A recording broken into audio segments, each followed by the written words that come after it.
Sir, kayo naman, binibiro lang namin kayo. Umiinit agad yung ulo nyo.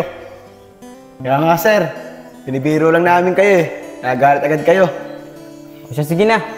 Magsiuwian na kayong dalawa. Kumagabi na din eh. At susunod, hindi ko makikita ang inaasar nito sa Shane ha. Yag, tara na. Sir, dito na kami. Oh, narinig niyo naman yung sinabi.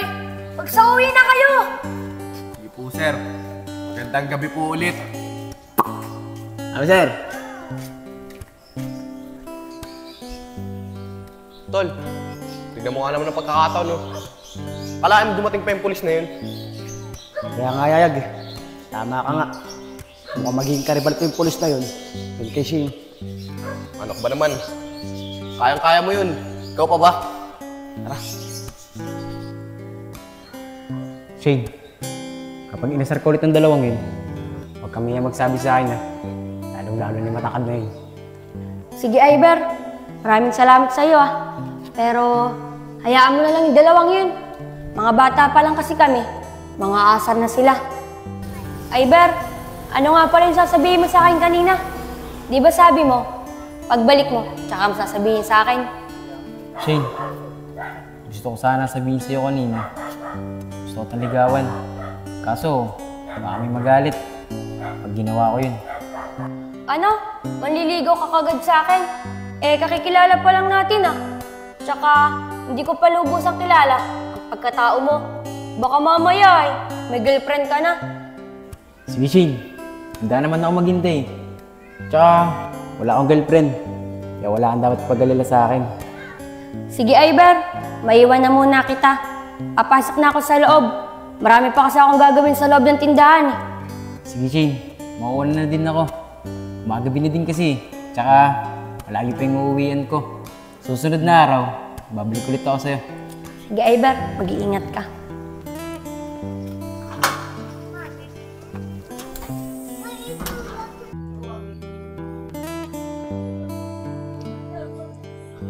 Oh, Iber! Magandang araw sa'yo. Saan ka pupunta? Ba't tila wala kang duty ata ngayon? Eh Shane, wala akong pasok ngayon. Bala ko nga sanang dalawin ka sa tindahan niya eh. Sakto, nakasalubong kita. Siya nga pala, pag-isipan mo na ba yung tungkol na sinabi ko sa'yo nakakaraan? Iber, hindi mo pa ako lubusang kilala. At hindi mo pa alam yung tunay kong pagkatao. At baka mamaya, pag nalaman mo yung nakaraan ko, iwasan mo lang ako at layuan. Shane, wala na akong pakialam. Kahit ano pa nakaraan mo, desidido na ako ligawan kita. Dahil unang kita ko pa lang sa'yo, nahulog na yung loob ko. At alam ko, mabuti kang tao. At sigurado ako, yung pagmamahal na ibibigay ko, papahalagaan mo. Iber, alam mo, sa pinapakita mo sa akin, nagugustuhan na kita. Sige, pumapayag na ako, naligawan mo ako. Pero sana naman, huwag kang magbago. Katulad nung naging boyfriend ko dati. Puro matatamis na salita lang ang sinabi niya sa akin. Nung nakuha na niya ang gusto niya, iniwan na lang niya ako basta-basta. Shane, huwag kang mag-alala. Hindi ko gagawin kung ano man ginawa sa'yo ng boyfriend mo dati. Igagalang kita at irerespeto. Magtiwala ka lang sa akin. O sige na nga, tara na. Pero Shane, ika nga lang, saan ka ba nga galing? Nakipagkwentuhan ako kay Mariel. Ganun ba? Sige, tara na. Ihatid na kita sa inyo. Asan kaya siya pong? Pambirang tao yun. Hindi ko malang makita-ita. Pero teka, tama ba ito nakikita ko? Si Shane at si Sir, kasama sila. Mukhang nagkakamabuti na itong dalawang to. Sige, Iber. Kaya ko na naman Malapit na naman. Sigurado ko, Shane. Oo, kaya ko na. Sige, Shane. Pero mamaya, pupuntahan kita sa tindahan niyo. Oo, nandun lang naman ako sa tindahan namin Una na ako. Sige, Shane. Ingat ka.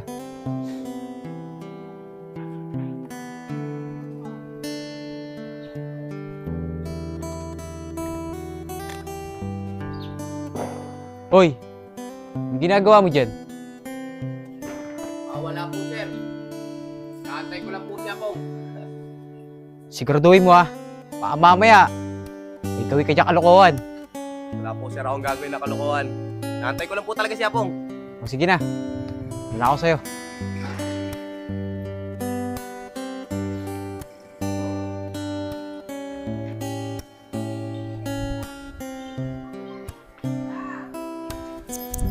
Hoy Shane! Shane!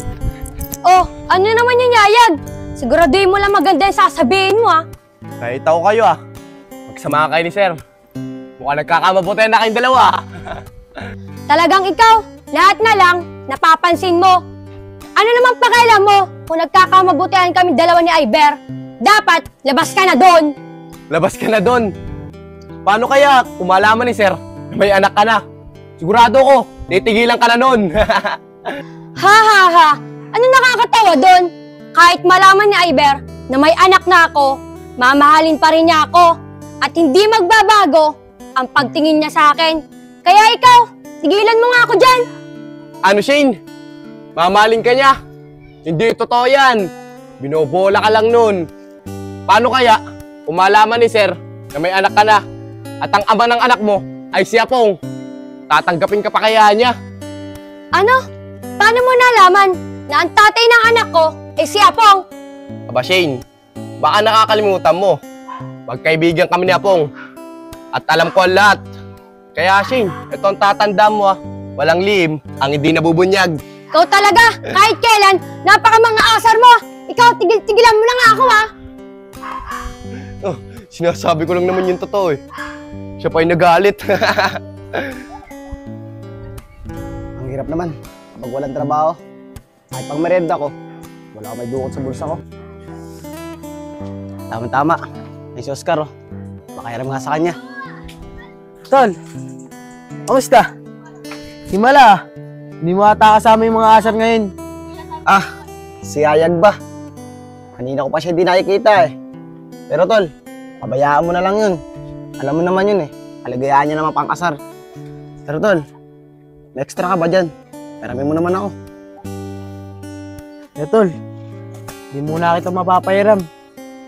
Alam mo naman, kailangan ko din ng pera. Lalo na, manganganak pa si Marjel. Pero tol, di ba may trabaho ka? Yun nga tol Naindo ako. Yung huli sinahod ko naman, pinabahid ko sa bahay. Sa tubig tsaka kuryente. Alam mo naman ngayon, magmahal pa ng bilihin. Ayun na ako tol, sinabi mo pa. Talaga, mataas talaga ang bilihin ngayon. Kaya ako, nagdodoble kayod. Pero Pong, pasensya ka na. Hindi kita mapaperam ngayon. Pero tol, huwag kang mag-alala. Sa oras na magkatanggapan sa amin, sasabihan agad kita. Pong, sasabihin sana ako sa'yo. Tol Oscar, ano naman yung sasabihin mo? Tol, diba naging mag-shota kay ni Shane? At nagkaanak siya. Tol, sa'yo ba yun? Ano ba to Oscar? At yung mga ganong bagay, pinapakailaman mo pa. Hayaan mo na lang yun.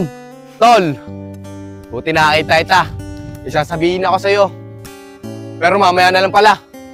May chismoso pa rito Tol, uunan na rin ako sa'yo. May dumating kasi dito mga asar.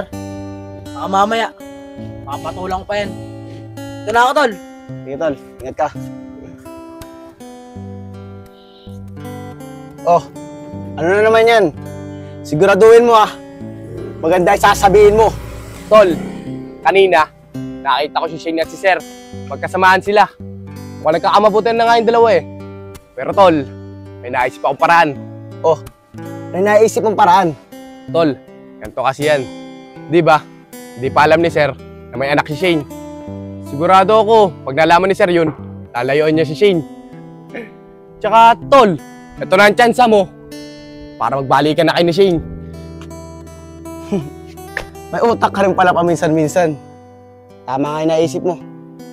Pero, paano ko makakausap si Shane? Pag nakikita ako nun, galit na galit sa akin yun. Ano ka ba naman? Naghihina ka na ata. Kayang-kaya mo yan. Ikaw pa ba? Sige tol, tara na. Pero mamaya, ganito ang plano. Pupunta tayo sa tindahan nila. Pero ikaw muna magpapakita. papalabasin mo siya para makausap ko. Yun lang ba? Sige, walang problema doon. Tara, mamaya na lang natin pag-usapan yan. Tara.